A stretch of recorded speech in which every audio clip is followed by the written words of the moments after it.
Hello guys, आज के इस वीडियो में हम आपको कोडिंग डिकोडिंग के लिए बहुत ज़्यादा इम्पोर्टेंट जो लगता है, यानी आप कोई भी क्वेश्चन कोडिंग और डिकोडिंग का सॉल्व कर रहे हो तो आपको अल्फ़ाबेट कौन से नंबर पर आता है ये याद होना बहुत ज़्यादा ज़रूरी है। यानी कौन से अल्फ़ाबेट का कौन सा नंबर है ये आपको हम आज की इस वीडियो में बताने वाले हैं। तो इस वीडियो को एंड तक ज़रूर देखिएगा क्योंकि आपको हम ट्रिक के ज़रिए याद कराने वाले हैं।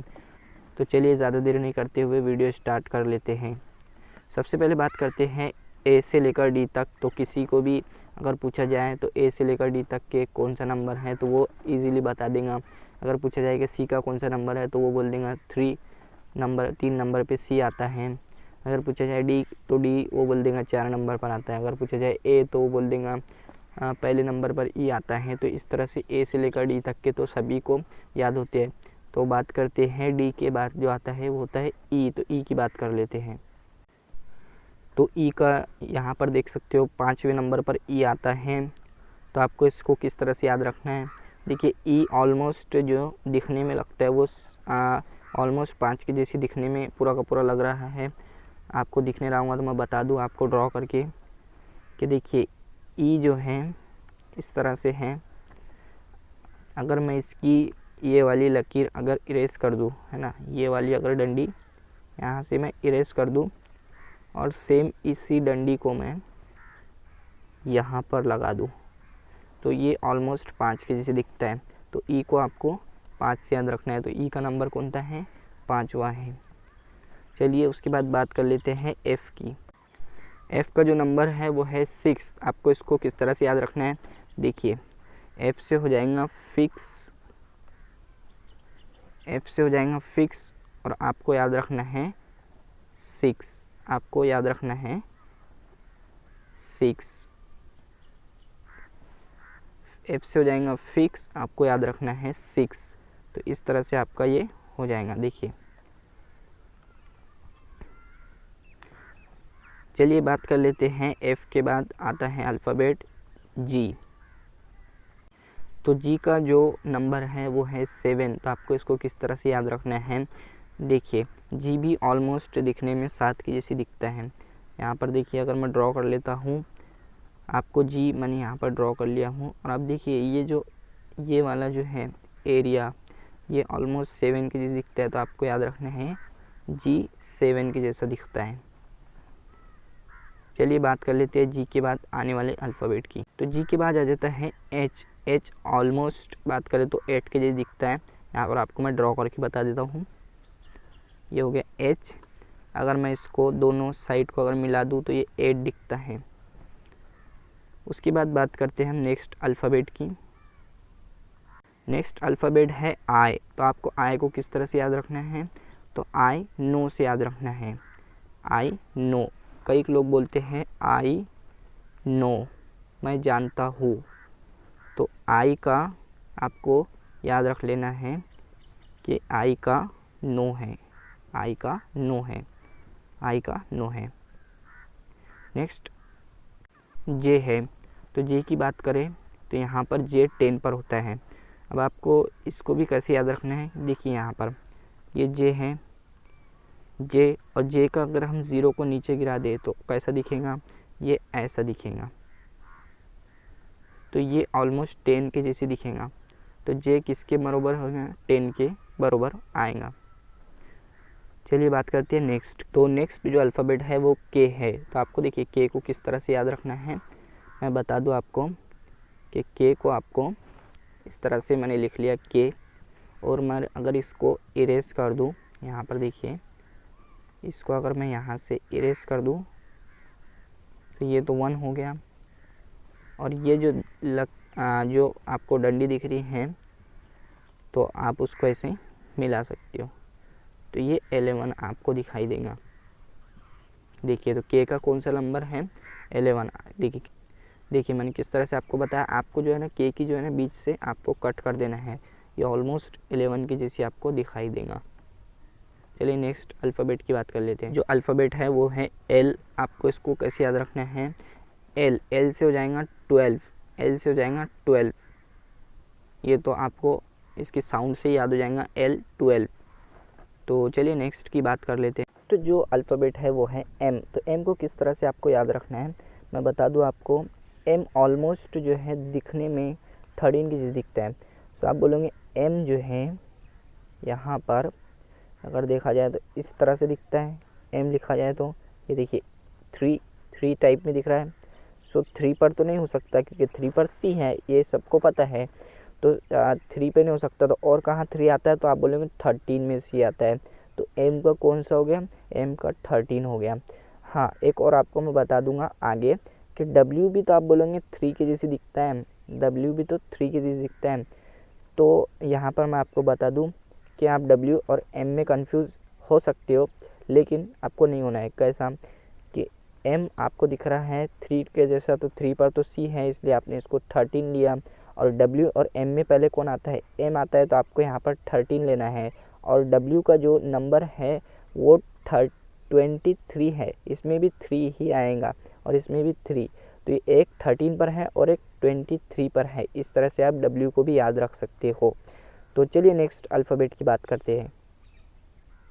सो नेक्स्ट अल्फ़ाबेट जो है वो है एन। तो एन को आपको किस तरह से याद रखना है मैं बताऊँ तो आपको देखिए यहाँ पर एन इस तरह से दिख रहा है ना। एन इस तरह से है। अगर मैं इसकी यहाँ से देखिए थोड़ा सा यहाँ से मैंने इरेज किया और ये 14 टाइप में दिख रहा है ना। ये 14 टाइप में दिख रहा है। रोमन में आपको इस तरह से आप लिख सकते हो, है ना। रोमन में आप इस तरह से लिखते हो ना, ये रोमन में। तो ये देखिए एन का हो जाएगा 14, है ना। एन कौन से टाइप में दिख रहा है? यहाँ पर देखिए रोमन में 14 टाइप में दिख रहा है। चलिए नेक्स्ट अल्फ़ाबेट की बात कर लेते हैं। देखिए नेक्स्ट जो अल्फ़ाबेट है वो है ओ। तो ओ को आपको किस तरह से याद रखना है? तो ओ को आपको 15 से याद रखना है। तो ओ 15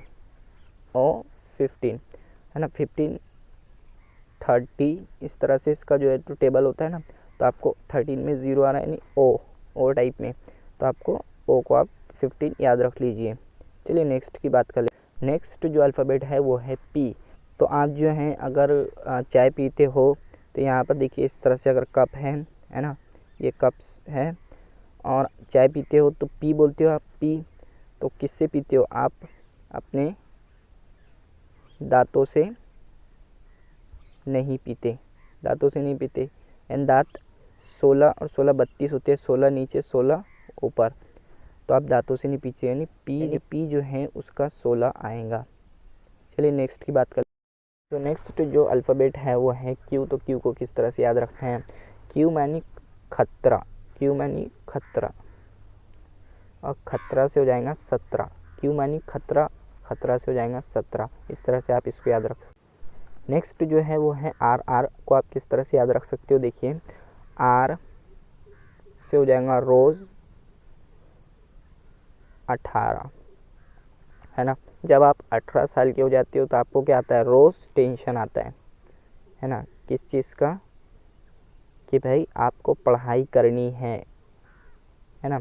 जब आप 18 साल के हो जाते हो तो आपको रोज़ टेंशन आता है कि आपको पढ़ाई करनी है। चलिए नेक्स्ट बात करते हैं अल्फ़ाबेट की। तो नेक्स्ट जो है वो है एस। तो एस को आप किस तरह से याद रखोगे? सो एस 19 इस तरह से आप याद रख सकते हो S19। चलिए बात करते हैं नेक्स्ट अल्फ़ाबेट की। तो नेक्स्ट अल्फ़ाबेट है टी। तो टी को आपको किस तरह से याद रखना है? तो वर्ल्ड जो क्रिकेट होता है उसमें आपने सुना होगा कई बार कि T20 खेलने चलते हैं, है ना। T20 देखने चलते हैं। तो T20 वर्ल्ड कप जो होता है वो इससे याद रख सकते हो कि T20। चलिए नेक्स्ट अल्फ़ाबेट की बात करते हैं। तो नेक्स्ट अल्फ़ाबेट है वो है यू। तो यू को आप किस तरह से याद रख सकते हो? तो देखिए यू यानी तुम क्या मुझे एक किस दोगे, एक किस दोगे। यू एक किस, इस तरह से आप इसको याद रख सकते हो। चलिए बात करते हैं नेक्स्ट कैपिटल की। तो नेक्स्ट जो अल्फ़ाबेट है वो है वी। तो आप वी को किस तरह से याद रख सकते हो? तो वी 22 आपको किस तरह से याद रखना है? देखिए यहाँ पर वीवो V11 का जो है एक मोबाइल आता था, है ना। लेकिन अब उससे भी जो है तो दूसरे निकल गए, यानी 11 का जो मोबाइल आता था अब उससे दूसरे निकल गए, यानी वीवो V11 अब 22। तो वी को आपको 22 से याद रखना है। चलिए नेक्स्ट की बात कर लेते हैं। सो देखिए डब्ल्यू को मैंने आपको एम के टाइम पर ही याद करा दिया था, किस तरह से कि डब्ल्यू भी जो है तो ऑलमोस्ट दिखने में किस तरह से दिखता है। देखिए डब्ल्यू यानी 3 टाइप में दिख रहा है इस तरह से, है ना, ये देखिए इस तरह से 3 टाइप में। तो आपको 3 पर तो सी है, तो एम भी 3 टाइप में दिखता है, तो ये 13 पर हो गया क्योंकि एम पहले आता है, और 23 पर डब्ल्यू हो गया। इस तरह से भी आप इसको याद रख सकते हो। चलिए नेक्स्ट अल्फ़ाबेट की बात कर लेते हैं। नेक्स्ट जो है वो है एक्स। तो एक्स को आपको किस तरह से याद रखना है देख लीजिए। एक्स अगर लिखता हूँ मैं, तो देखिए यहाँ पर इसके कितने जो हैं तो 1 2 3 4, तो ये 4 लिखा मैंने, 4। और आपको 24 इसको पकड़ लेना है ना, 24 ये दिख रहा है आपको, 24 आपको पकड़ लेना है। क्यों? क्योंकि यहाँ पर आपको y और z आखिरी पर आने वाले हैं, उससे पहले क्या आएगा x आने वाला है, तो x का आपको रैंकिंग पता होना चाहिए कि 24 है, लास्ट में आ रहा है। चलिए बात कर लेते हैं y और z की। तो आपको सिंपली ये किसी को भी याद रहता है कि भाई लास्ट में आ रहे हैं, तो y का 25 होगा और z का 26 होगा। देखिए y का 25 और z का 26, क्योंकि लास्ट में आते हैं और लास्ट के 2 तो किसी को भी याद रहते हैं। तो ये था दोस्तों वीडियो, जिसमें आपको हमने अल्फ़ाबेट के जो नंबर्स थे, कौन सा अल्फ़ाबेट कितने नंबर पर आता है, ये याद करा दिया आज के वीडियो में। और ये वीडियो की आप 1-2 बार प्रैक्टिस कीजिए, ताकि आपको जब हम कोडिंग और डिकोडिंग चैप्टर पढ़ाएं तब आपका ये रिवाइज्ड हो जाए और आप कोडिंग और डिकोडिंग के कोई भी क्वेश्चन इजीली सॉल्व कर लो वहाँ पर ये ट्रिक अप्लाई करके। तो चलिए मिलते हैं अगले वीडियो में। आपको ये वीडियो कैसा लगा हमें कमेंट करके बताइए। ऐसी अमेजिंग ट्रिक्स पाने के लिए हमारे चैनल को विज़िट करें, हमारे चैनल को सब्सक्राइब करें, इस वीडियो को लाइक करें। Thanks for watching.